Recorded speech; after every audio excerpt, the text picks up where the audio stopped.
Good morning, ladies and gentlemen. Welcome to twitch.tv/Ice Cream Uploads. My name is Graham Day, and yes, I am wearing my Manchester United shirt. And yes, Bibby is wearing his too. It's just underneath his other t-shirt. It's fine. It's fine.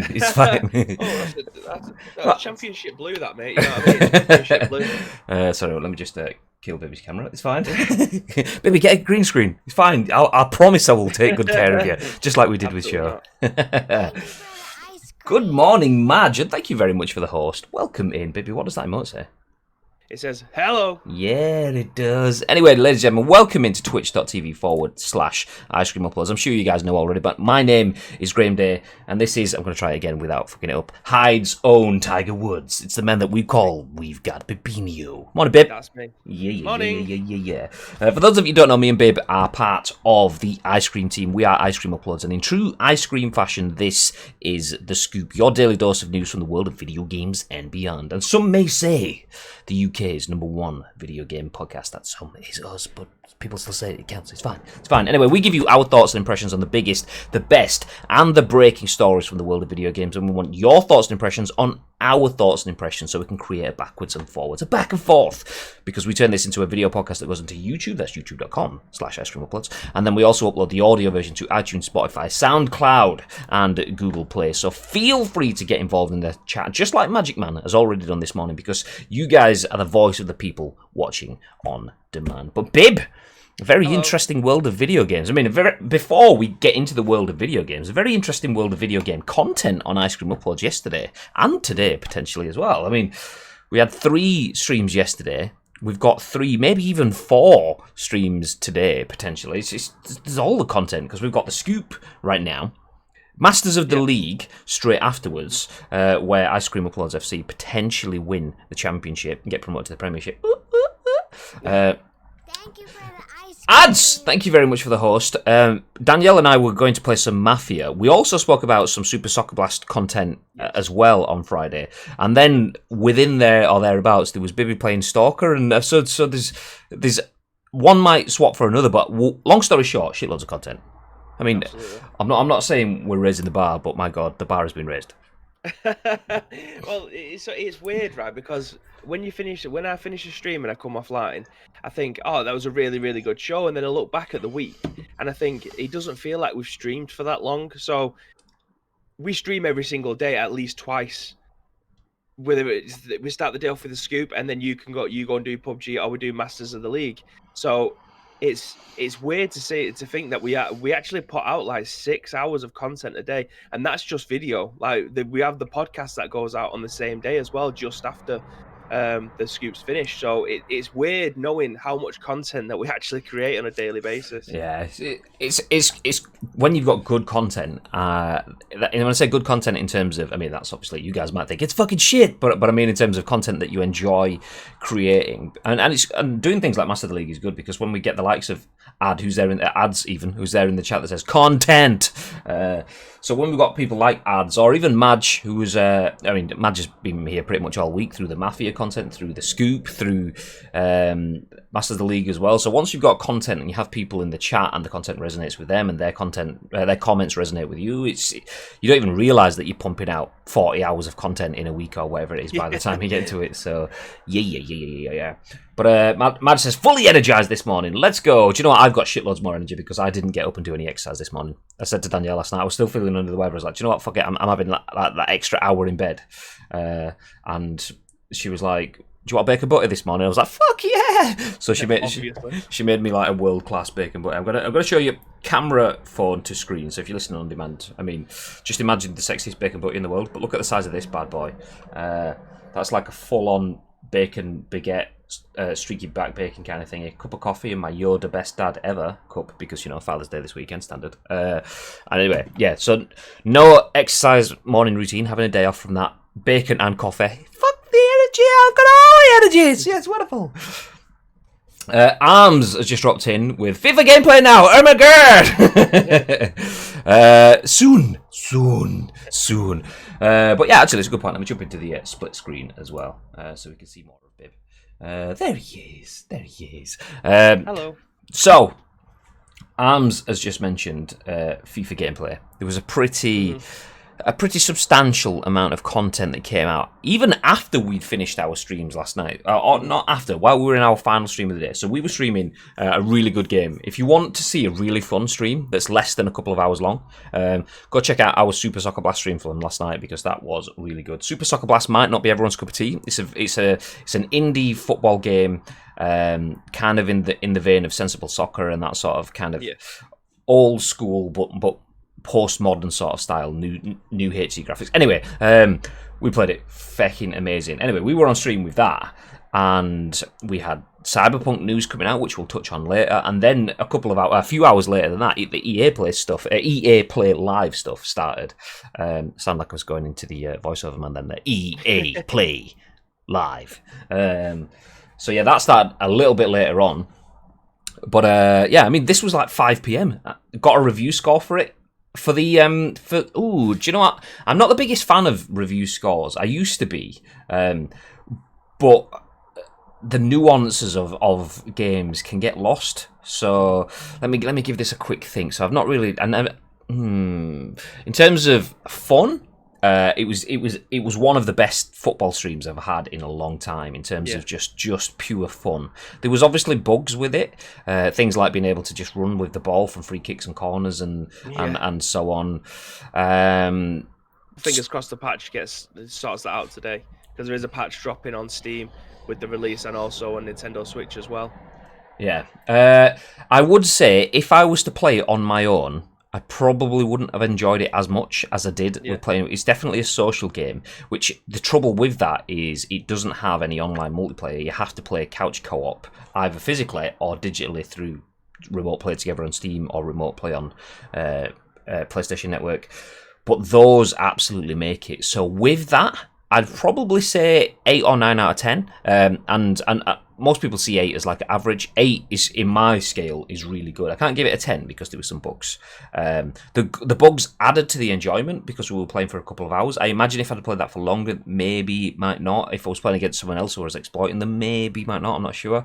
But within the couple of hours that we played last night, 8 or 9, which is an absolute solid score. For me, a 6 is a game that I would still happily play. 5 probably too, but has some things that you can't get past. 7s, 8s, and 9s are huge. 10 is like the perfect game kind of thing. So yeah, I'd go in that sort of region. I know it's kind of, that's the easy sit on the fence. If I was going to say an 8, I'd say a high 8 because it was really, really good. Really good. And for the price, I mean, you just said looking forward to pick it up. How much was it, Bib? Did you say you went through the prices yesterday? Yeah, so for the PlayStation it was £6.50, and for Switch it was £7.19. I'm not sure what price it is on Steam because I've already bought it. It doesn't show me the price; it just says that I own it. So yeah, it's. Oh, does it? Let me go to the store page. But yeah, it's going to be no more than £7.50 anyway. So you should be able to, if you want to double dip and pick it up, because for me it feels like the perfect portable game. It's a football game that doesn't take itself too seriously. The whole arcade feel of it. So if you're familiar with Sensible World of Soccer back in the day, or Kickoff, if anyone ever played that, then you'll be right at home with this. It's a fantastic game, and it was even more fun last night with me, you, and Show playing it. It was funny. Yeah, it was really good, and I went on a complete, absolute barnstormer of a goal scoring streak every single game. Just saying. So yeah, I mean, that review score is based off of one fun live stream. Well, I mean, you guys could see it, everything. We scored some absolute screamers, we scored some absolute wet lettuces, and we conceded some absolute thunder bastards, and also some like horrendous goals and stuff like that. So there was a complete mixed bag. Like I say, in that sense, it was a high 8 to 9 sort of score for me. I'll give it 8.5. There we go. But yeah, but you can put a number on how much fun that you had, regardless of, because there's games that we've played where the bugs have been through the roof and it's just not been great to play, but you've had fun with. So that, if you're having fun while playing a game, that's the whole point of the game. You're not playing a single player story mode, are you? Do you know what I mean? You're not giving a score based on the writing of how good it's going to be and the graphic fidelity and everything else that goes along with it. When it comes to a sports game, it's generally about having fun, and I had so much fun playing that last night. Yeah, me too. I mean, like Bib says, £7-ish. £7.19 is the highest price we've seen so far, and that's on Switch. £6.49. If I go to McDonald's and I buy myself, what's the big one? Not the Big Mac, the one that's bigger than that. I can't remember. Quarter pounder? No, the Big tasty, that's it. If I get myself a large big tasty meal with my flat white on the side, that's more than £6.50, I think. So my treat yourself and get fat and die sooner than you'd want to meal from McDonald's is cheaper than that, most likely. So yeah, I mean, absolute bargain in that sort of sense. The amount you can get out of it for £6.50, I'd definitely recommend. We haven't been paid to say this, by the way. They did give us the copy of the game for free. They didn't purchase our opinions. We could have absolutely slated it if we wanted, but we had fun, so that's as simple as it is. Anyway, back into the chat. Oof, that's the dinner there. I mean, it's not anymore. It was. It's gone now. The bacon has gone. The bacon has left the building. EA played some CG trailers live. Arm says looking forward to picking it up. Talking about Super Soccer Blast. Madge says 10 out of 10 scores just make you look pretentious. Yeah, I mean I'd like to give a 10 out of 10 scores for loads of games, but in reality, 10 out of 10 is this can't be improved, and very, very few games are worthy of 10 out of 10s, and that's how it should. PS5, and that should be something that you save for the rare occasions, kind of thing. So yeah, it was good. It wasn't flawless, which they'd never never say it was, and it's made by an indie team that have said openly they don't have any multiplayer because they don't have the resources. So you take that stuff into consideration, and it's 8.59 easy. Anyway, hello guys, pretty disappointing EA event last night, says Pezbul. I can't believe that I waited to 2 a.m. local time to see 3 to 4 second FIFA's in-engine cutscenes. Can I post one picture? You could, but you can't post them in chat. You could link us to it, and we could open it up if that's what you want to do.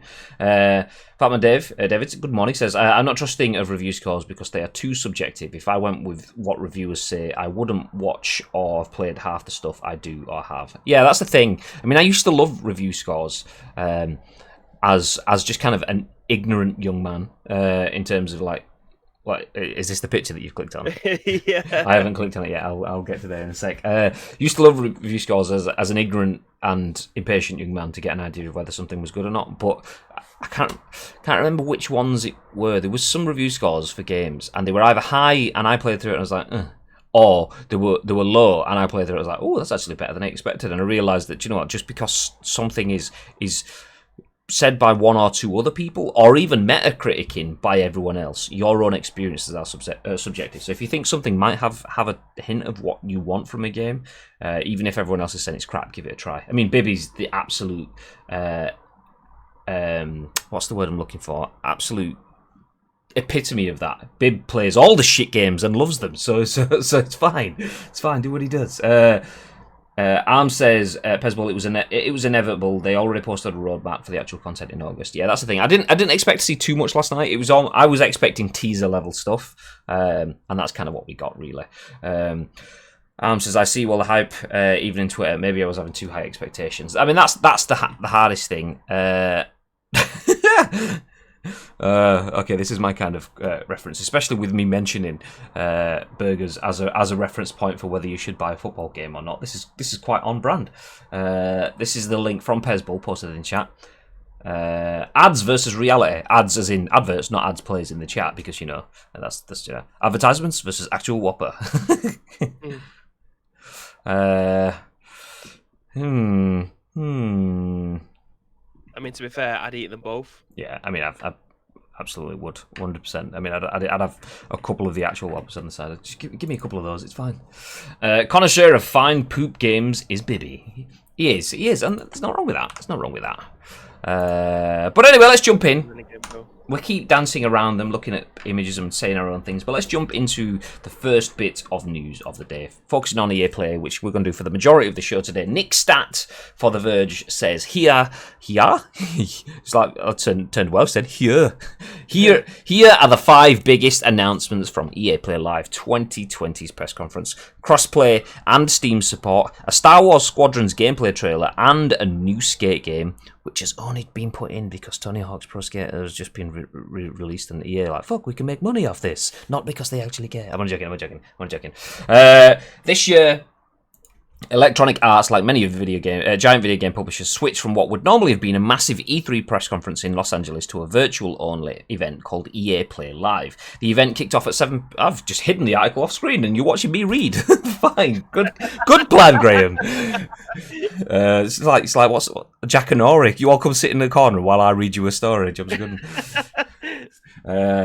So yeah, long story short, EA Play Live. The event kicked off at 7 p.m. ET on Thursday and included a slew of big announcements from the company's various gaming properties, including the Respawn-made Battle Royale, Apex Legends, and Star Wars. The series of new announcements also illustrated EA's commitment to supporting Steam versions of its popular PC titles and crossplay for allowing various console platforms and Windows ones to play together. Do you know what? I actually love that. Going through it, I know it's something we covered already, but the supporting Steam and the addition of crossplay is a very, very good message. But anyway, we'll jump on that again in a bit as we get to the end of the article. We've rounded up all the biggest news from the show here.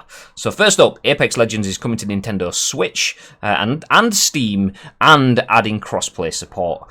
Developer Respawn announced that Apex Legends would soon be coming to both Valve's Steam Marketplace on PC and to the Nintendo Switch. The studio says it's going to support crossplay across all platforms, meaning players on EA's Origin launcher or on Steam can play together with console players on PS4, Xbox One, and Switch. Excuse me. There's also a new season event called Lost Treasures Collection that will shake up core design ideas with a new Armed and Dangerous Evolved limited time game mode, which will introduce a portable resurrection tool for reviving knocked out teammates on the go and new twists to player abilities.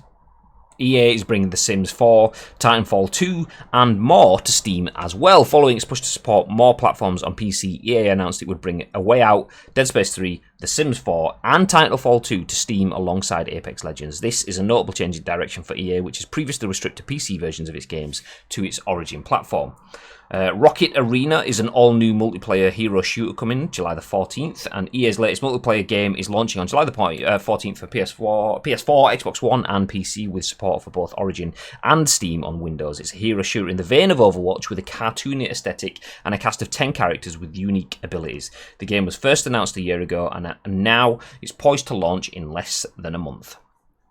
Star Wars Squadrons, the first gameplay trailer, shows off its exciting space combat. Star Wars Squadrons is a new first-person shooter that puts you in the pilot seat of iconic Star Wars spacecraft, including the X-Wing and TIE Fighters. It releases October 2nd for PS4, Xbox One, and PC, and will also be entirely playable. This is quite a key bit for me. Will also be entirely playable in virtual reality on PS4 and PC. The gameplay trailer shows off a bit of the game's narrative and the 5-on-5 team battles. And finally, the last message from the conference was a new Skate game is coming. We don't know much about this one, but EA saved the revival of its much-loved Skate series as a one more thing surprise at the end of its press conference. Chris Cuz Perry, the game's director, said, "It's the beginning. The Skate evolution continues." It sounds like it's very early, but Skate 4 has been a constant request from gaming fans for years, and Perry even acknowledged the meme-worthy moment by saying, "You've commented this into existence."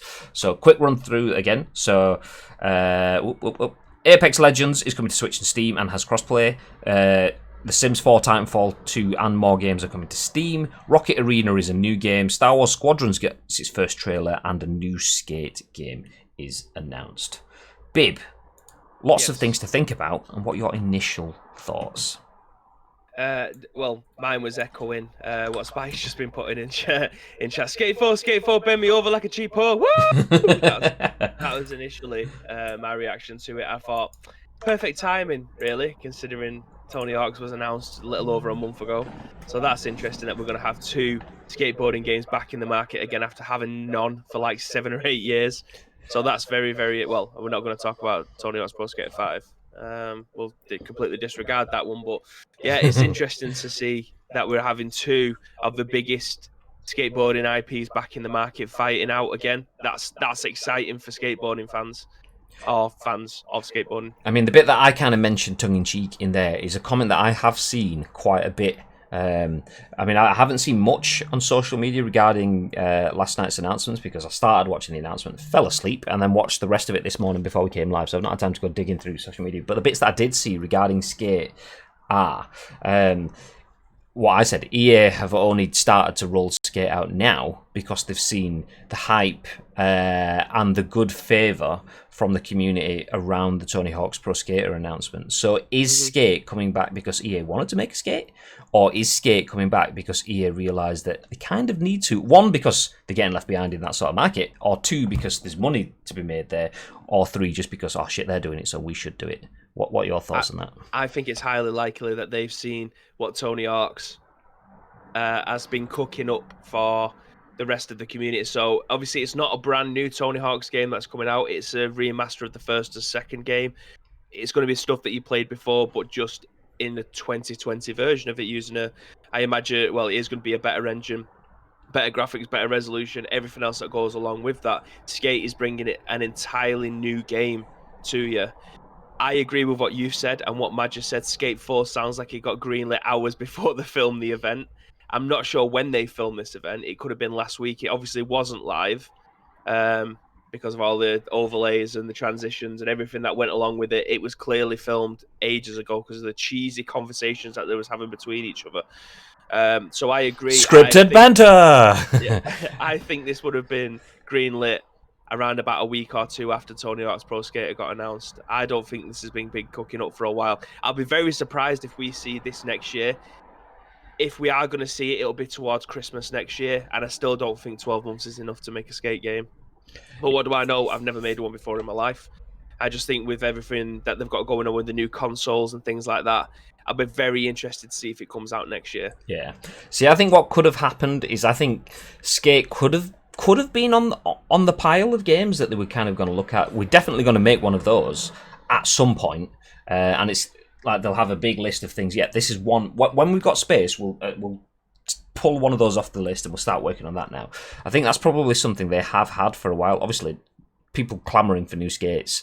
As in new skate game, not actual skates, has been a thing for many years. Every E3, every EA conference, it's new skate, Skate 4. So it's not new, and they will have seen that, and they have seen that. I mean, not will have, they definitely have seen that.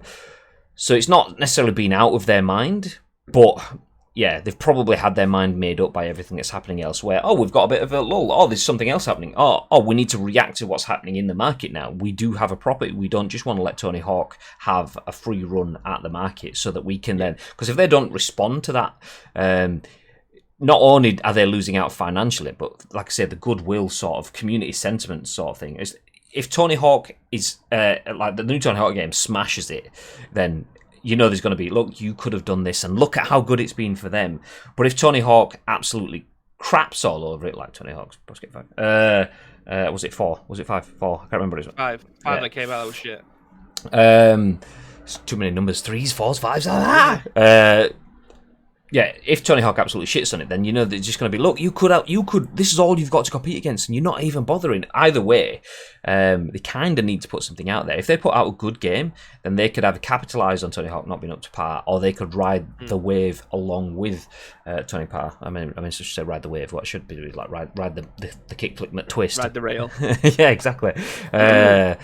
So, I mean, they've probably had it there for a while, something that they will revisit when they get chance, but it's not at the top of the list. But now it's kind of been forced to the top of the list. As the comment said within the article, like the final meme-worthy comment they were saying, you commented this into existence. I mean, that's absolutely got to be it. It will have been there on the list further down. But the will of the fans pushing it further up will have been what's made it happen. However, like where was it? Was it Arms or someone that said it? Madge said it. Skate 4 sounds like it got greenlit hours before they filmed the event. I mean, it could have got greenlit days before with how long things take to get approved and discussions and whatever internally. So it could have been done off the back of Tony Hawk's, and maybe even around the same sort of time. I'd probably say it would have been after just myself. But the time to get assets and stuff put together, they would have just... The only asset within that segment was a skate logo. So, yeah. And I think even that, was that on one of them, or was it on screen? I can't remember. Maybe I've just seen the logo on social and placing it there in my mind. But, yeah, they wouldn't have had time to have had anything drawn together. If they'd not even started working on the engine, then there'd be no way of getting any sort of assets. And that showed clearly, if you read between the lines, the fact that they announce it, the fact that they say it's very early, the fact that they're just thanking people for it. It's look, we've heard you, and we want to respond and let you know that it's coming. But right now, it's too soon. We can't show anything. Okay, so for me, the next big thing, can you sum up in 2 words? Star Wars Squadrons. VR. 2 letters.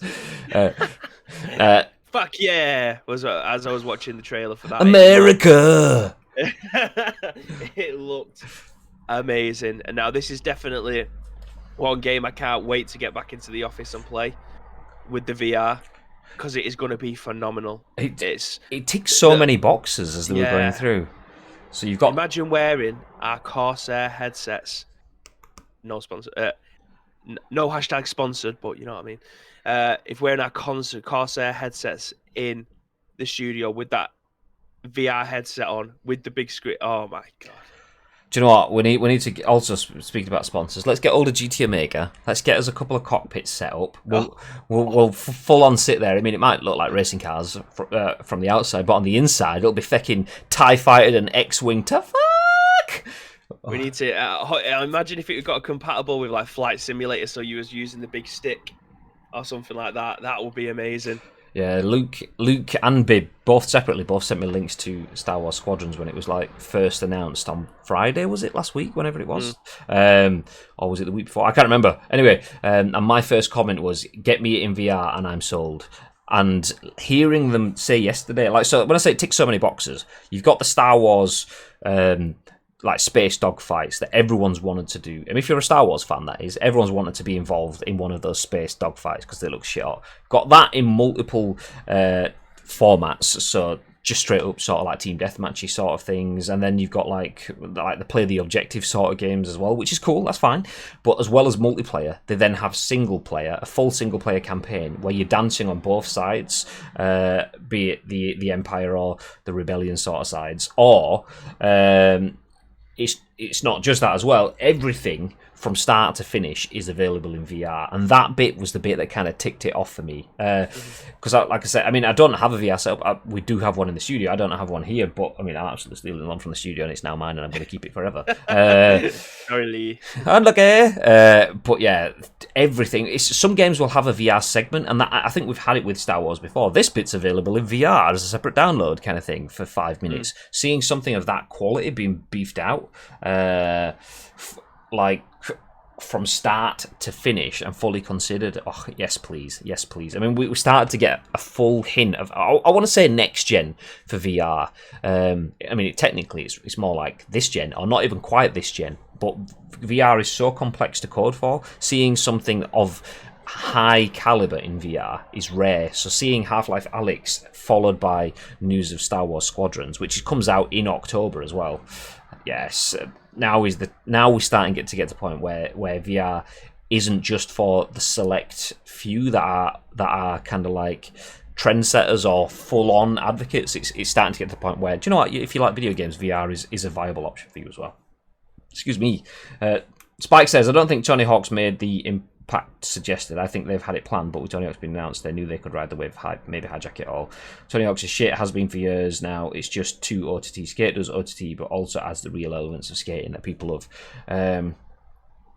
See, I agree with that. I think skate is the more sim version of skateboarding, but as someone who's never been able to skateboard and is not a skateboard enthusiast or purist, the Tony Hawk's games have always resonated with me, barring the fifth one. The fifth one it looked great. It just, the mechanics of the game wasn't, and that was its downfall. It wasn't simple, and that's what people wanted. They wanted triangle to grind, they wanted square to do kick flips, and they wanted circle to do grabs, X to do ollie. It's very simple controls, and that's what people have grown. I couldn't get into the skate ones because I couldn't get my head. It's like doing tricks on Pro Evo for the first time. You're using the right analog stick to start the skill off, but you're moving the left analog stick to basically finish it. And I couldn't get my head around that. So skate for me has always been a decent game, but I've never been able to play it to its full potential. Whereas Tony Hawk's, mate, I could beat anybody on that game back in the day. Now I'm an old man, and I probably won't be able to have the reflexes required to be able to pull off some of the skill moves, some of the tricks and things like that. But for me, Tony Hawk's will always be the GOAT, and that's personally speaking. I do think that's a very elitist angle that Spike does have, though. Not as a negative, it's his opinion. Tony Hawk's is shit, whereas people who play skate appeals to people who like a challenge. I mean, I think it is very elitist. Tony Hawk set that set the whole industry alight. There wouldn't be a skate if there wasn't Tony Hawk, and Tony Hawk is still remembered fondly now, not because gamers and pro skaters want a challenge, but because people want a good video game, and that goes down to soundtrack and everything else. So it's not just about the core mechanics of what makes a good skateboarding game for a skateboarder, because if a skateboarder wants to skateboard, they'll skateboard. But people want a good, fun video game that has all the balancing, and Tony Hawk clearly hasn't managed that itself, because like Bib says, 5 was a sack of shit. So it's not just about being fun either. You have to have the balance of both sides. You need to have, same thing with any football game. A lot of people like arcade, a lot of people like sim, but the best ones are the ones that balance both of them. Sim is good for realism, but not necessarily great for fun. A lot of sim elements in real football would be boring as feck to factor into actual football games. And same thing with skating as well. So you need to get the right balance of the two. I mean, I would firmly put myself on the Tony Hawk side of things.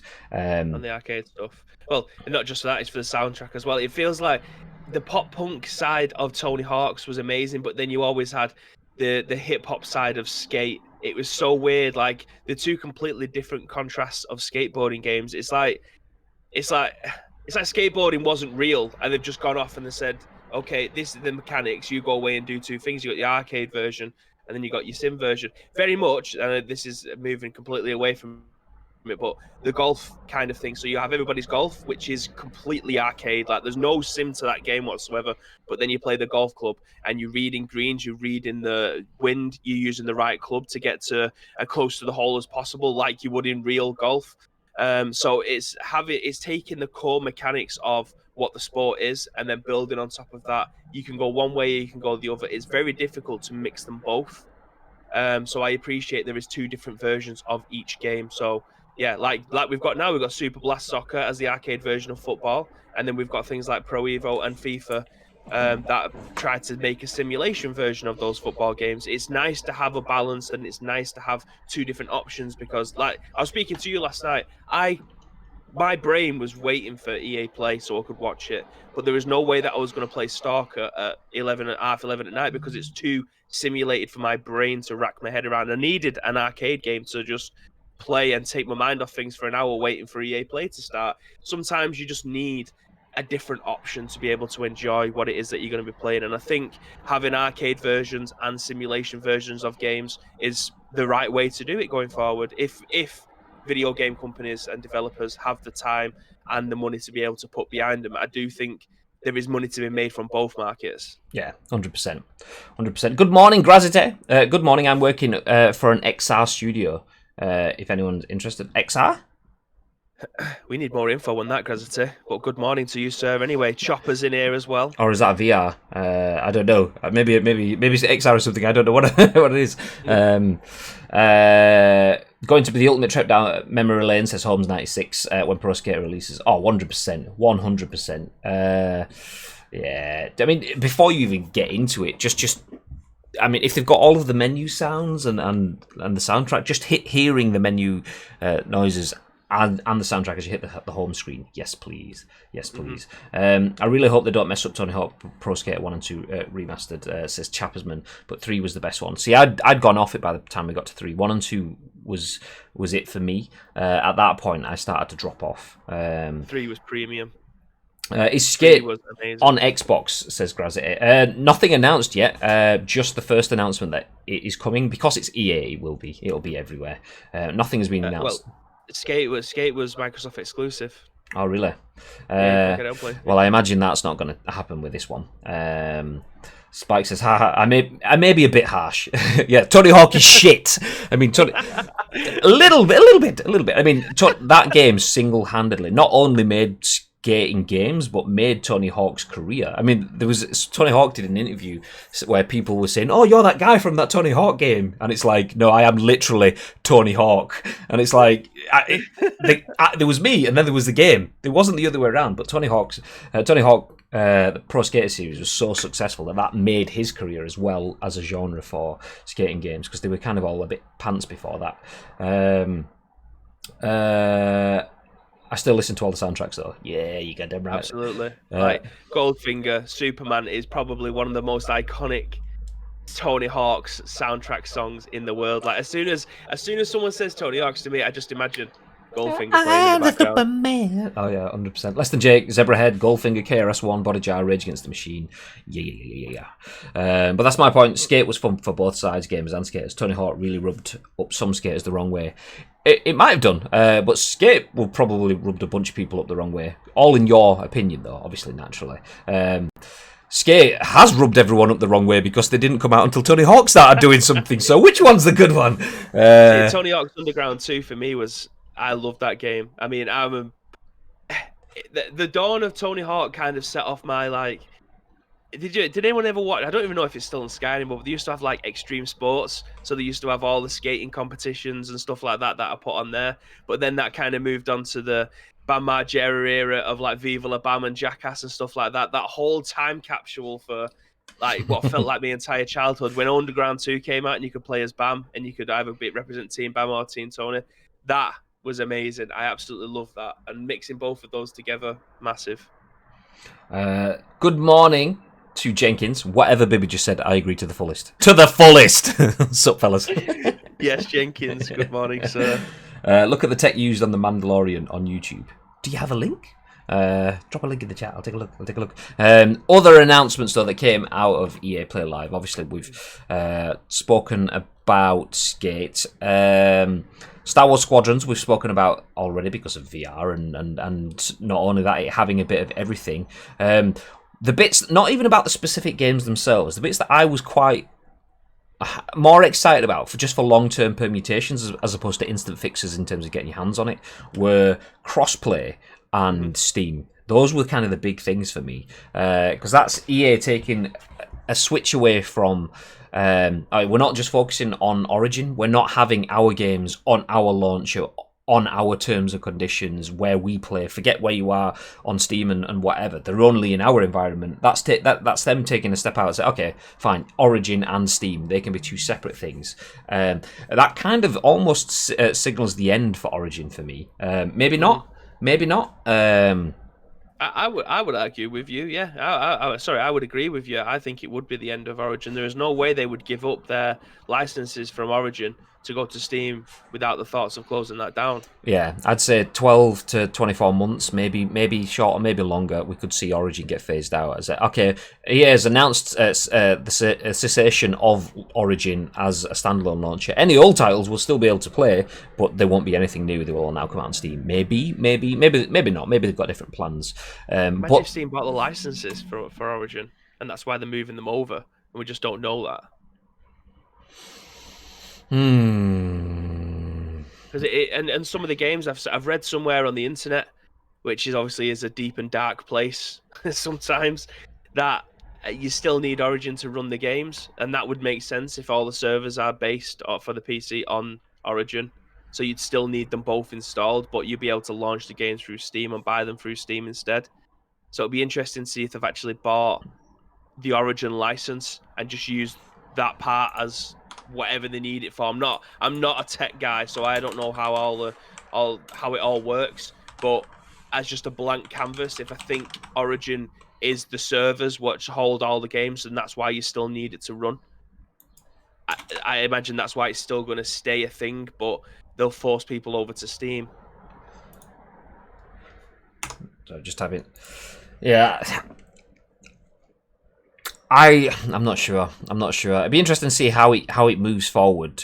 Like I say, maybe in the next 24 months ish, maybe less, maybe more. We could see it going either one of those, or maybe just EA just keep plodding along with Origin because they've got some people will have already been invested in that, and maybe they can see that as a way for them to, if they price match across Origin and Steam, maybe they could take more of a cut rather than paying out fees to Steam. So they might just keep Origin going as something that might give them extra funding anyway. Maybe not. But that combined with crossplay, the reason I like those messaging so much is just because it's not just an EA thing. It's absolutely not. We've had crossplay across many games already so far. EA aren't necessarily the first to have a bite at this cherry, but we're starting to see crossplay come into EA's games. I don't think they announced that crossplay was coming to the sports games, did they? No, they have actually actively written about this on. They brought out a FIFA. article basically giving you the lowdown of everything. So I think October 9th is when FIFA's going to be coming out. But it basically said I think they're going to struggle, and it's something that we spoke about at great lengths last week. It'll be very difficult to make a sports game cross-platform like that, because there is so much more than just playing the football on the field. They've got all the markets and everything that runs behind it. So, for instance, there's 3 separate transfer markets for foot. There's they're not all that. If I was to sell a card on the foot market on PlayStation, it wouldn't be available on PC, and the markets are completely different because obviously the big player base is on the PlayStation. So it'd be very difficult to combine all 3 markets into one, which is why I don't think they're able to put the cross-play thing in yet until they unify all of it together, which I don't think is going to be an easy task for them. So for the time being, it's still going to not be cross-play. Yeah, I think I can't see those getting merged, if I'm being honest. I could see crossplay in the gameplay, so me and you can get paired together in a Divisions game or a Volta game or whatever, but I would have to see the economies as being standalone separate things. So you listing your card on Xbox, I can't see it on the PS4, and Aging Superheroes just dropped in the chat, I can't see it on PC or whatever. Because of we said before, the economics of an open marketplace are quite volatile and sensitive. Having that across multiple platforms, I can't see them managing to do that. Or if they try that, I see a long, painful road of things going wrong and market prices fluctuating heavily and things being overpriced and underpriced and usually overpriced. People are saying now, oh, you can't even get the servers right now. What makes you think that crossplay is going to be a thing? You know, it's just proper dickhead things to say in the first place. So, well, it's standard. Like, if anybody, and this is me starting a little bit of a rant. If anyone was in that EA Play chat yesterday, you would have seen the shit and the toxicity that was in that chat. It's embarrassing at times. Like, I felt sorry for the mods. There is no way they're ever going to be able to clear up that shit. If it was possible to stream a conference this year and not have the chat turned on, please do that. Please just do that. The amount of shit that I saw on there, people would, for a start, people would never say that to anybody's face because they're little pussies. But just to vent your anger at not seeing Skate 4 the second the fucking stream started, or FIFA Snowface, Madden Snowface, it's just fucking embarrassing, mate. It's just full of 12-year-old virgins just not getting what they want. Even if that conference was 16 hours long and they had 3 hours worth of FIFA breakdown from career mode all the way down to foot, it wouldn't be good enough for certain people. And that is kind of people knew this was going to be a 45-minute conference before it even went live. If you think that they was going to show half an hour worth of gameplay for each game that they was going to show, then your expectations are way too high for these game conferences. And that's a be all and end all. These conferences are 45 minutes long to give you small teasers of video games that are coming out towards the end of the year. Do you think they're going to waste all of their marketing budget on a 45-minute event for you to be able to criticize? I don't think so. It just shows how naive and your expectations are way too high for these kind of things. It doesn't work like that. You're right, babe. No. I've been waiting to say that. It's been bubbling up. But it's pathetic. It's absolutely pathetic. I can't believe people go into play things like that and expecting to see everything. They will never do that. They are not going to waste thousands and thousands and thousands of their marketing budget for a 20-second clip. It doesn't work like that. And they're going to drip feed this shit out to you until this game comes out. You're going to see FIFA's marketing campaign. They even released the timeline of when to expect stuff from FIFA, and people still thought they was going to get a full breakdown in a 45-minute video like that. It's embarrassing, mate. Woosa. It's embarrassing. The thing, even without the timelines and stuff like that, is we are in June. The game isn't coming out until October, and it's the first announcement. You're not going to get the full breakdown of everything that comes in it. Usually you'd get some sort of teaser. And breathe, says Grazzy in the chat. Spike says, why do I not have a job at Jelly Media? Salt. There's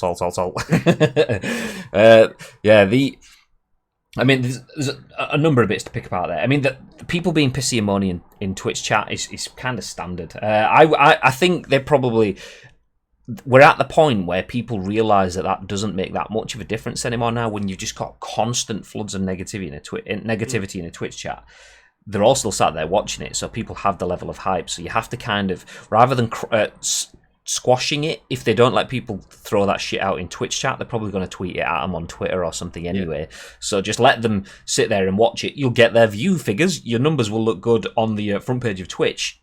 The chat might be full of toxic, negative, horrendous shite, but you get the views, and they are still these people that are going, oh, snooze, or whatever, are still going to go out and buy the game. Let's be honest, because the keyboard warriors that don't have any sort of actual morals and principles. Oh, this looks shit, whilst they're on Amazon adding to the pre-order queue list. And it's like, well, if you really felt that badly, you would vote with your wallet. But the reason you're not voting with your wallet is because there is enough enjoyment in there for you to want to play it. And Absolutely. And that's the downside, is the internet has raging eye, says Verge. Verge? Should you say Verge? the Virginator. Sorry, Verge. Vern, I love you, Vern.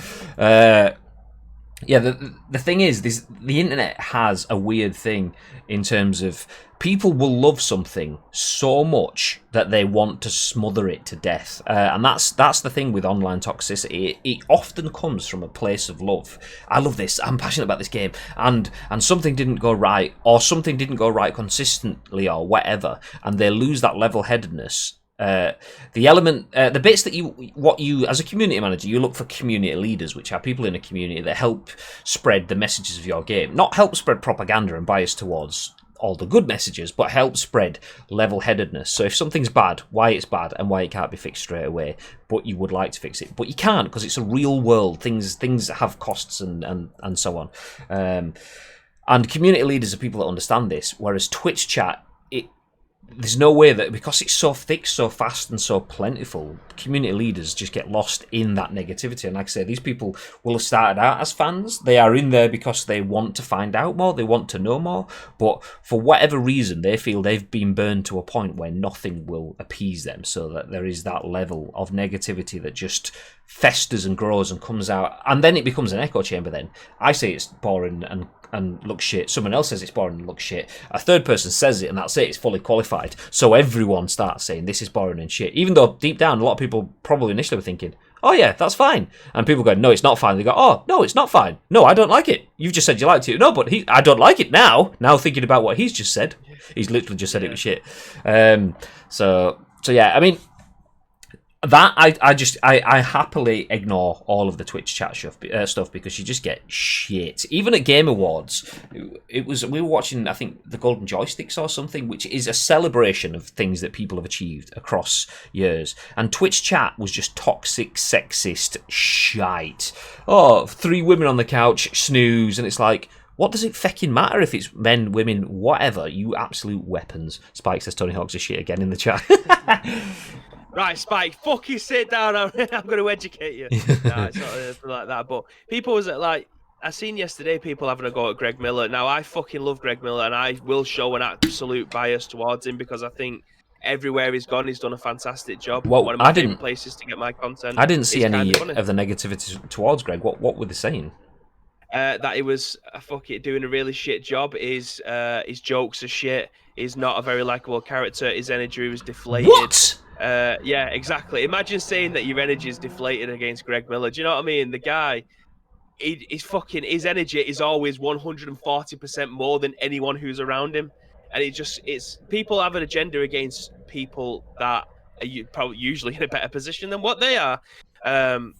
But for me, I thought he did a standout job yesterday. If you watch or you're familiar with his work over the last 15 years of being in the video game industry, last night he did a fucking phenomenal job over there. He did. The thing is, like, I can without seeing their comments, I can see where they're coming from with like mentioning jokes and things like that.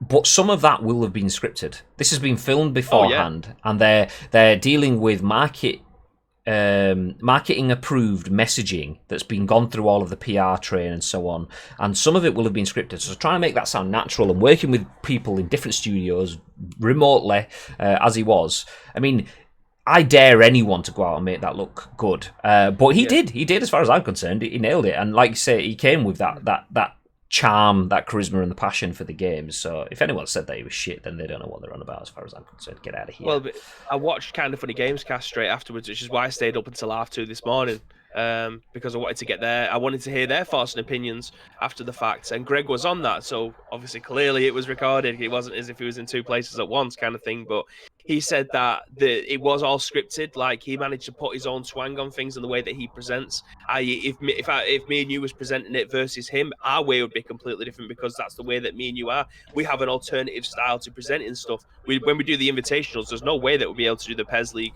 World Finals like me and you do the invitationals, like running off stage, laughing and rolling around on floor. It wouldn't happen. But he was saying that he was trying to make jokes in between shoots, in between scenes, and the messages that he would go along with, and they cut either before he was allowed to say them or cut them after the fact. So when he's trying to, which you'd expect, because he's kind of gone off script, but he's trying to put his own version of events onto things. Yeah, ad-libbing is what makes a lot of conferences, and the worst thing from anything live like that, if you leave ad-libbing in, anything pre-recorded, if you leave ad-libbing in, and it's gone through an editing procedure, then you're basically accepting that. So quite often you will find that in edits, any sort of ad-lib is killed or squashed unless it's exceptional. It'll be killed or squashed because you're going through the editorial process. You're accepting that you want this as part of your production, and you're putting it together and you're putting it out that way. So it's not just his words; it's live, which is shit. But I mean, but like I said, you only kind of know that if you've got experience with that. So I understand why people may have been jumping on him, but shut up. As Sim says, my only addition here and I'm gone, but that sums up much of the gaming community. Negative and toxic. If you're picking faults with Greg Miller's presentation on that, then go do it yourself and see how easy it is, because it's fucking not. I can go, like, the first time that I came into the Ice Cream Upload Studios, before he even worked there, and I sat on that desk under the lights with that camera pointed at me, my ass fell out. It's so much different doing it in my bedroom here. Like, I've got the confidence now because we've done it so many times, to be in front of the camera at the studio. Like, it's second nature to me now. But me streaming from home in front of my camera here and a light, then going into the studio to that magnitude, having 4 lights on you, a bigger camera, TVs all over the place, and what was a live studio audience with the rest of the PES guys in there, my ass was falling out. And I can guarantee you now, if anybody was taking the piss and said that they could do a better job, get them on stage knowing full well that there's going to be millions of people watching it, and watch your ass fall out. Yeah, 100%. It's such a difficult job to be able to, one, read from a script without fucking it up. I can't even speak at the best of times, which is why you wear it's so difficult to be able to, one, remember your lines, and two, give the message that you know you're being employed to do with confidence. Yeah, it's such a difficult thing to be able to do. I mean, we've had it so many times where we've had people in the studio for, let's Score Against Cancer, for example. Let's stick with that one because there's a lot of people in the chat that have been involved with Score Against Cancer, like the Virginator. just saying that because Vern did a comment before saying, my cherries just want to burst. I'm such a virgin. Sorry, Vern. It's the Vernimator, for those of you who don't know, by the way. Check him out on Twitch.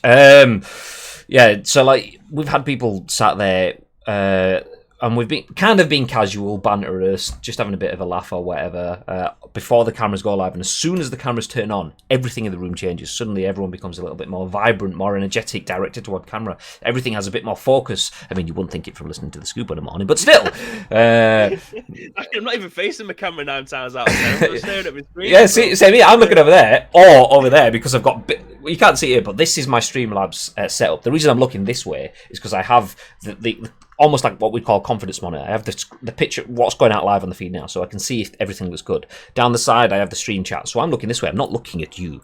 Eye contact, none of that. And over here, I have big bib screen. This is the big screen bib over here, what I'm using to screen capture to put into my Streamlabs over here. So most of the time, because it's conversational, I'm looking at bib, I'm looking at the chat, not looking at the camera. But having the awareness of where you should be looking, what you should be looking at, who you should be talking to, how you're trying to say it, and then delivering the message while probably having someone in your ear telling you what's coming next as well. That is horrendously difficult to do.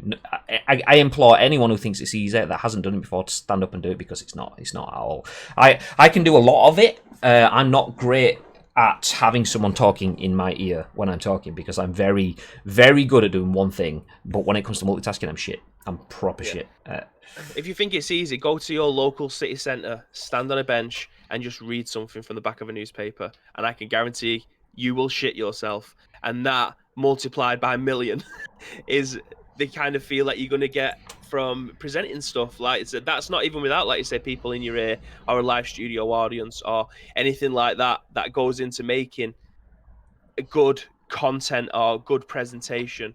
It's extremely difficult, and I implore anyone who thinks that they can do better to try it, because it's so much different from sitting in your bedroom talking to a camera. There is people who, your favorite streamer may be absolutely fantastic in their bedroom, but get them out in front of real world people and their asses will fall out. Yeah, exactly. Especially considering Greg Miller is not just sat there in that couch and TV setup, like a living room. What he's going to have, that's going to be an L-shaped sort of corner kind of thing, pointing towards a camera. There's going to be 2, 3, 4, maybe more cameras, the full lighting setup. Every camera's probably going to have someone manning it. There's going to be someone stood there with a clipboard with a script or something at least. And this is bottom end. So there's probably bottom end 5 people in that room with him. He doesn't really know, all staring at him, expecting him to deliver. He'll have someone there from marketing or whatever, making sure that the messaging that he's hitting is hitting the beats on point. So yeah, that's not just the same. And then that's bottom end going up, which it probably is further up because this is EA's broadcast. You've got tech guys there waiting to make sure everything's fine. You've got people hooking up the guys from Skate and whatever in different bits, and he's filming all these back to back, trying to keep in mind what he's said previously and where that fits in to everything else. Yeah, it's very difficult. It's very difficult. Anyway, forget that. Well, let's move on. But one thing I do want to say is shout out to Adam Freeman, aka Part Welsh, on Twitch and Twitter. He's a good guy. He's a good guy, and he was featured within the actual EA Play Live as well, which is nice to see. Well, good job, Adam. Good job. Highly skilled job presenting, says Graz. Ignore that Asim guy. He ruined Pro Evo single-handed, said Spike. Capo. Naughty Asim. Get out of here. I mean, that was Tassim Via, a different person. Oh, yeah, sorry. Industry leaker. Reputable, absolutely. See him on all sites, like Reset Era and Era Reset and stuff. Getting up on an esports stage, shit the bed when competing. I mean, you shit the bed when you compete. I mean, that's why your first job is you're still in bed. What are you doing this?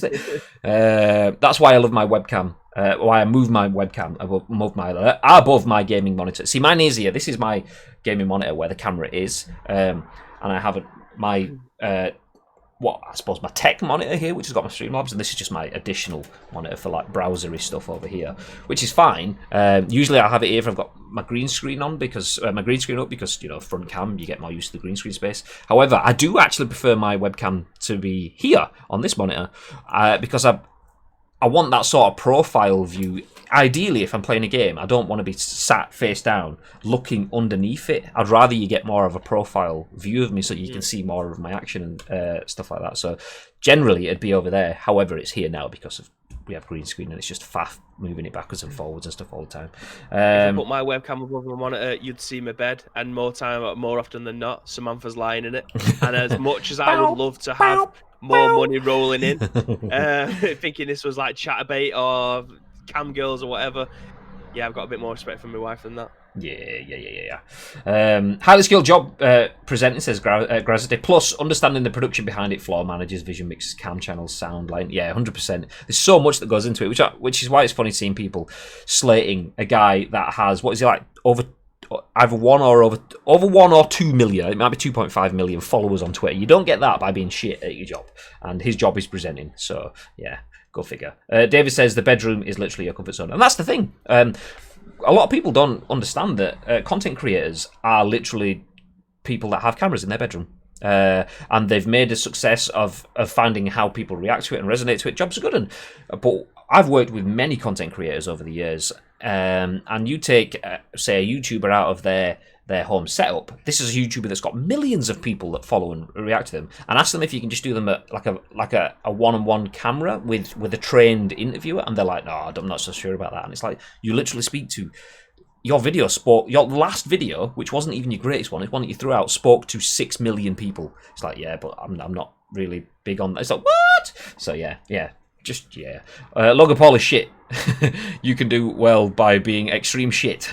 But he has a lot of sense in terms of he lets a lot of the marketing stuff get done by the cleverer people around him. So if you've got that much awareness to know that you can do some bits good and let other people do it, then you'll be successful anyway. So that's where it came from. Anyway, mine is downstairs. My bedroom looks like Cardiff Dump. Well, there's that too. Anyway, let's move on. We do have, we're an hour and 6 minutes in, and we've got a couple of bits to go over. We'll stick on the EA Play Live 2020 theme, though, as we have this next article. I'll take the discussing now screen so we don't cover it up. As EA details FIFA 21 next gen features and confirms a free upgrade scheme. This is written by Andy Robinson for VGC. The tagline says release date, trailer, and more revealed. No doubt most of you will have most of this in mind anyway, but we'll just go over it. So, as Electronic Arts has officially announced FIFA 21 for PlayStation 5 and Xbox Series X.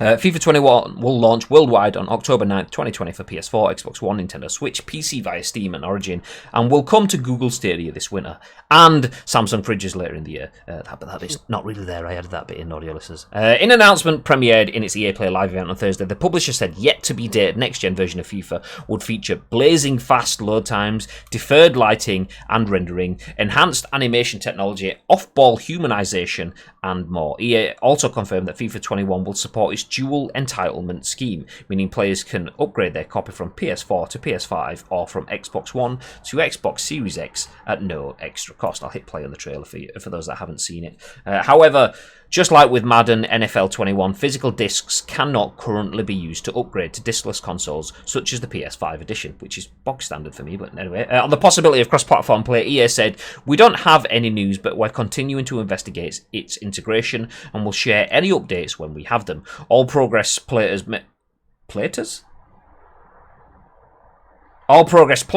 within FIFA 21 Ultimate Team, including players' items, coins, FIFA points, match record, and leaderboard placement, as well as progression in Volta, will transfer from PS4 to PS5 and back, or Xbox One to Xbox Series X and back," EA said. That's nice. So essentially, maybe the so. We were talking about marketplaces before. It sounds like the marketplace will be a PlayStation marketplace rather than a PS4 and a PS5 marketplace. Yeah. Okay. Well, it's only for the one time though, when you can't simultaneously dip between them both. So you can't keep on booting. You can't. But I don't think you can play it on your PS4, move it over to your PS5, play it on there for a bit, and then go upstairs and play it back on your PS4 again. I don't think it works like that. I think it's a one-time move over. Oh, okay. I just assumed it was playing Fortnite on your phone and then playing it on your PlayStation or whatever. Yeah. I don't think it works like that, but yeah. Okay. Well, let's continue the article. It says progress within all of the modes, including online seasons, co-op seasons, career mode, and pro clubs, will be specific to the console you're playing on and won't transfer between consoles.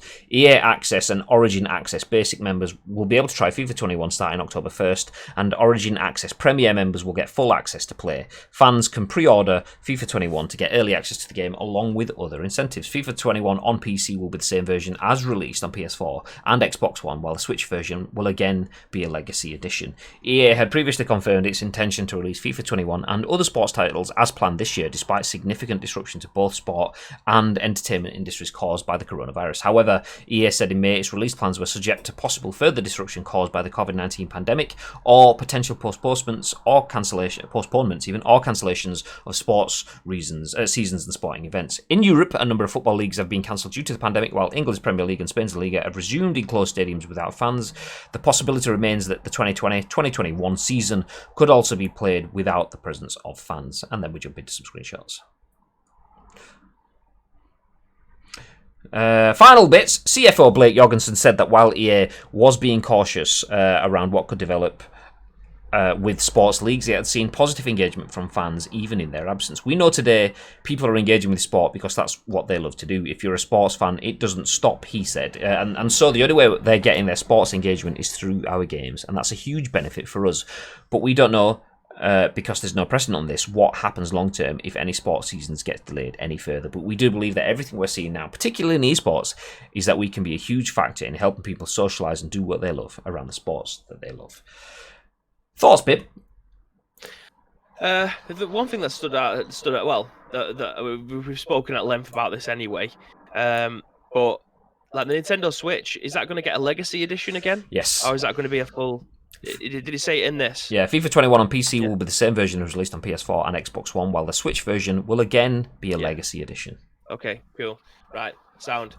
Yeah, I must have completely. I'm reading it at the same time as you, and I still managed to misread that bit. But yeah, I was flying through a little bit. We've still got another article to go, and we're an hour and 10 minutes in, so I was like.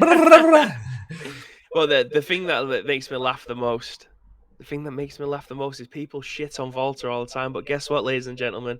If you're playing this on your PS4 and you want to move that shit over to your PS5, you can do that. Can you do that for your career mode, or can you do that for your pro clubs? No, you fucking can't.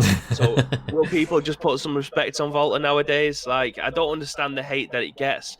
I tweeted this out yesterday. I don't genuinely get the hate that it deserves. Like people are giving it. It doesn't deserve it.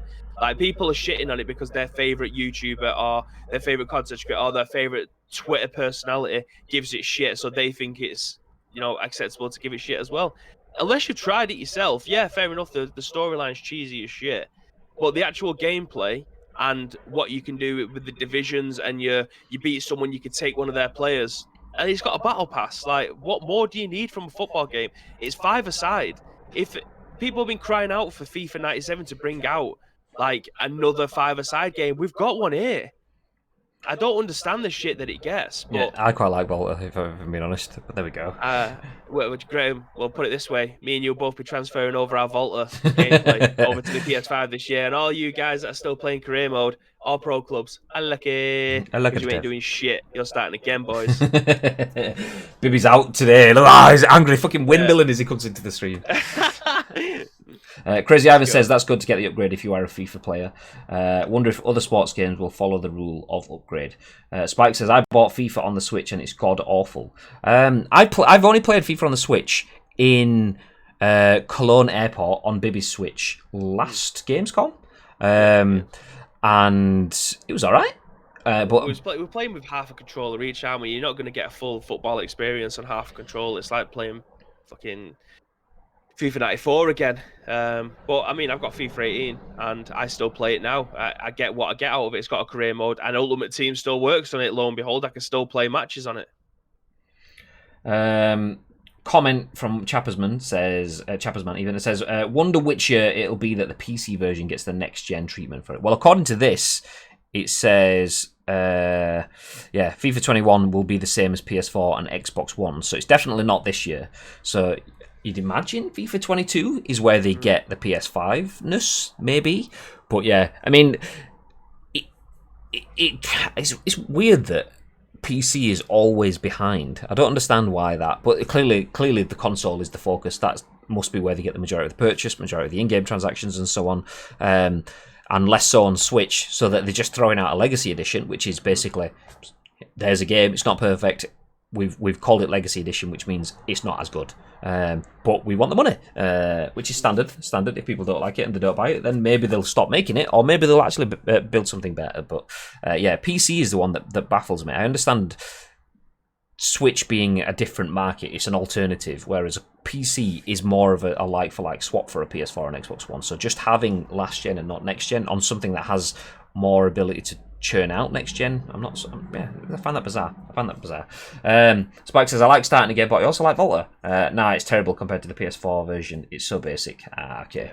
I mean, which one did you get? Which FIFA did you get? I mean, for me, I literally bought it to play career mode, so I could play a football game on the plane because my Vita's decided to die, and I needed something to keep me occupied. I've got Skyrim and shit like that for it, but having a football game available on my Switch was ideal, so I picked FIFA 18 up, even though FIFA 19 was out. Will I get this FIFA 21 on my Switch? Maybe, yeah, because I think buying a game that's 3 years, playing a game that's 3 years out of date like FIFA 18 may not be the way to go. But yeah, I think FIFA 21 might be a purchase for me anyway.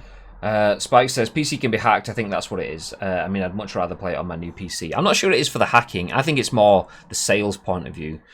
But you never. It's almost like, I mean, one thing that EA is good at is chasing money and making the most of it to their detriment. At some quite often, really. But you're never going to make money on a platform if you don't invest in the platform and putting out that RTX level full on detailed stuff that you got on the PS5 and the Xbox Series X on PC. will require more development time to essentially port it to another system. But yeah, clearly they don't see they would recruit the cost for me. I think that's the way I see it. Maybe not. Maybe it is a bit of both. FIFA 20, I bought it so I could play it at work, and I've literally not played it once since my initial play. That was me and Battlefront 2. If you play a sports game on Switch, it will have a very short lifespan. If a game is on PC, it's free, so most avoid PC now. Less sales. I mean, a lot of people still are. I mean, a lot of PC players are still open to the idea of paying for games, as long as it's a game that they will enjoy. I mean, PC is probably advanced in that free-to-play market, so a lot of people will see that games have to be free on PC as like almost like the PC market's cheap. But PC market, I imagine, I don't actually have stats on this, it'd be good if someone does, but I imagine PC markets are much more open to in-game purchases, the likes of season passes and battle passes and skins and so on. That's been, I mean, Steam's had a marketplace forever, so people have been open to spending money outside of the game once they've got it. So, yeah, FIFA being free on PC, I wouldn't see that as much of a negative, but they'd have to make the money elsewhere. Maybe that's it. Maybe they don't want to put it as free because then they'll start to piss off the console counterparts. But who knows?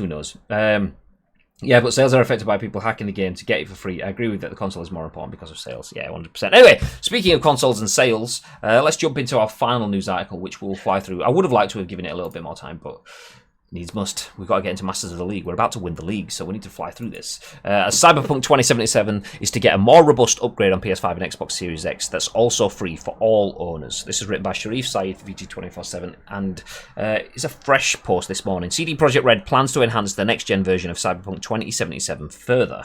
Cyberpunk 2077 developer CD Projekt hosted a short conference call following news of the game's delay to clarify a couple of details and answer some investor questions. More specifically, the developer touched on its approach to next gen and how it plans to handle the upgrade process. Now that the game will presumably be releasing closer to the launch of PS5 and Xbox Series X, CDPR said Cyberpunk 2077 will look better on next gen platforms on day one. But that's not the end of it. The developer is also working on a more robust upgrade to take better advantage of next-gen hardware. That will arrive in the form of a patch for the PS5 and Xbox Series X, and this patch will arrive at some point after the launch of the game. Another key detail worth noting is that anyone who owns the game on PS4 or Xbox One will get a next-gen copy for free within the same console family, as well as that future upgrade. This is great news for anyone looking to pick up the current-gen version of the game, but also a relief to see that CDPR is committed to offering the same hassle-free transition across both platforms. Unlike Microsoft, Sony doesn't have a unified approach to these sort of upgrades. Cyberpunk 2077 is out on November 19th on PS4, PC, Xbox One, and PS5, and Series X when they are available. That comes off the back of, for those of you that may have missed it, Cyberpunk 2077 has been delayed. It was due to come out in, was it September? And it's now not out until November 19th, I think it was. So we had, I can't remember who it was in the chat, someone clever going, oh, is that the PS5 release date then? It was either Ads or Asim in the chat yesterday. I mean, we obviously spoke about it during our Super Soccer Blast playthrough last night. But yeah, I think it's... the delay was based on the playtest that people have been playing this game, and they found what looks to be like a shitload of bugs. So they've done the right thing and said, you know what, we're not going to release it. We're going to wait, and we're going to fix these bugs. We're going to polish the bugs. We're going to polish the gameplay, and we're going to make it look as good as possible. They are 110% going to be bundling this in with a console launch for the Xbox and the PS5. That's an inevitability. If you're going to try and get as much bang for your buck, pick one of the biggest games that could potentially coming out this year and stick it in a bundle for your new console. That will sell it straight off. Crazy Ivan says, polish crunch. I love CD Projekt Red, but at this point, I feel sorry for their workers. I mean, there is that potential angle to it. The other side of it is are they crunching to the point they're doing it at the detriment of their workers? I mean, if there is articles on this, then I apologise and say, do you know what, shit. However, maybe they've just put it back so they don't have to put too much on their workers, because dropping it back another couple of months, while they will be crunching, maybe it's a level of crunch that is more socially acceptable in terms of crunch is a word that is charged and negative, and it should be, rightly so. However, crunch is basically overtime, and overtime isn't inherently negative. So maybe putting it back 2 months is allowing them to get more out of their workers without stressing them to the point where it's interfering with their families. I don't know. I'm just guessing. I'm just playing devil's advocate. He said there. I said voluntary crunching. See, that's not too bad. I don't have any issues with that. The negative with voluntary crunching comes with when voluntary crunching is voluntary, but you're actively overly rewarding the people that are getting involved and alienating the people that aren't, because then that way it's not really voluntary. Yes, they are voluntarily choosing to get involved, but if they don't get involved, then they're being penalised for it. So it's kind of like you don't really have a choice. If you want to progress and if you want to be taken better and you want to, then you have to crunch. You have to go above and beyond at the expense of your family to reward your career. If it's that point, then I'm not happy with that sort of stuff. From my perspective, let's just assume for now. Let's leave the crunch conversation because we've had that quite a few times in the past. Let's assume crunch is all fine, everything's good. The game just isn't where they want it to be. Do you know what? Fair play to them. To come out and say again, no, we're delaying it again. We don't care the fact that it's going to cost us some trust. It's going to cost us some money in terms of we've already put a lot in place with... I mean, they've got consoles being manufactured for it specifically and so on. It will probably hit them financially, but for them to do that at the quest of bringing out a flawless game... in that as a standalone soundbite, then I am fully on board with them doing that. Yeah. Cyberpunk 2K77. It would be if it came out with all the bugs. I saw some knobs calling out CD Projekt Red for delaying Cyberpunk, but they're the same people who criticise Bethesda for dropping games like Fallout 76 in a broken state. To me, this is the best outcome. Amen. Like, you see... What was the EA game where the players were like all gurn-faced and stuff? There was like all sorts of bugs with the way players were talking. Mass Effect Andromeda. Yeah, that's it, Mass Effect. So Mass Effect, a huge title comes out, it just gets rinsed and is a meme. Fallout 76 comes out, huge game, lovely series. The fans loved it. Comes out, it's not what they want, it's a meme. And it takes a lot to then shake off that meme moniker. So if you're a company that's had huge success with The Witcher 3, that's had huge success with The Witcher Netflix, that's now seeing probably the most hype the most hype that they will have ever had for a game, you want to make sure it's right. You finally get your 15 minutes of fame in the limelight kind of thing. Use it properly, and that's what they're doing. They're saying, okay, well, I'm not going to walk out onto the stage until I've got my set all good. So yeah, fair enough. Better delay than 76, the chap said. 100%. No Man's Sky is the best example of letting a company have the time they need on release. That was awful. Now if you play it, there is a really, really good game. 100%. I think that's what you called out last night as well, wasn't it, when we were on the Super Soccer Blast stream, saying going too soon can be shit and can ruin a game, especially if it has the potential to be amazing. I think we mentioned No Man's Sky at that point in time. 76 is a running joke. Same goes with BioWare's game. I can't remember the name. Online one. Yeah, I mean, do you know what? We'll start to wrap things up because we are an hour and 25 minutes in, and we've got the Masters of the League to get into. But yeah, long story short, Cyberpunk has been delayed until November 19th. So probably more in line with both gens at the same time, but Anthem, there we go. Yeah, exactly. Anthem rushed. Although Anthem, was it rushed or was it just really badly planned without anyone really leading it? But either way, whatever it is, Cyberpunk had issues. They recognise it, and CD Projekt Red recognise it, and they're fixing it, which is all you can ask for. Yeah, I mean, you could ask for it sooner, but would you rather wait a little bit longer and get a beef burger, or would you want a shit patty? I mean, literally absolute turd in between two pieces of bread, and you've still got to pay for it and eat it. I don't think anyone wants that, and that's what it is. I mean, you wouldn't eat a piece of shit with food, so why would you want to play it in a video game? There it is. November 18th, my daughter's birthday. Might have to book some time off work. Happy birthday to you. Dad, you're not even in the same room as me. Happy birthday. Dad, why have you got your headset on? You can't even hear me. Happy birthday.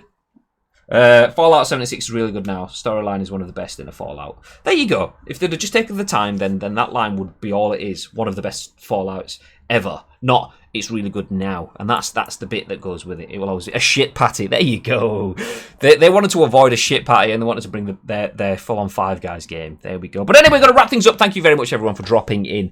A lot to talk about. Bibby got a mini baby rage on, and twice, to be fair. And we're all still here. We're all friends. This is what the internet should be like. None of this fucking spam shit in the chat. Although you know, I say that now. Everyone's typing freely to go spam shit. But thank you for getting involved. This has been the last scoop of the week. We will be back with more scoopalicious content on Monday, though. But there is a lot more to come on the channel today. As I said, we're going to go offline now. We'll be back with Friday's episode of Masters of the League. And for those of you that don't know, now is a good time to get involved, as Ice Cream Uploads FC are just about to win the league. Well, or we hope so. I mean, we are 1 point away. Yeah, we are more than likely to get promoted. We've got a couple of games left. We only need 1 point to secure everything. I mean, it could all go wrong. There's only one way to find out. That's to stick on the channel after we've gone offline, and we come back online with Masters of the League. We do need to go offline, though, to 1, end this so we can turn it into a podcast for all you lovely on-demand viewers and listeners, and 2, get the green screen and everything set up. And I need to lose my United shirt as well, because I'm wearing it because the football is back today. However, I'm not going to be wearing a United shirt in a nicer UFC stream. And what is that about? That said, if Bibby's keeping his City shirt on, then I'm going to keep mine on. So it is what it is. I may be able to dig out my ICU shirt from somewhere. We are on a title charge after all. You goddamn right. Okay, we are going to disappear though, but before we do, Mr. We've Got Pepino, would you like to add anything to the Discord? The discussions, including Discord? Do you know what, Graham? Yes, I would. If you are knocking about on social media over the weekend, if there is any articles that you think that you want us to discuss and you've got your own opinions to put on that, then do feel free to get in contact with us. You can do so by finding myself on Twitter at We've Got Pepino,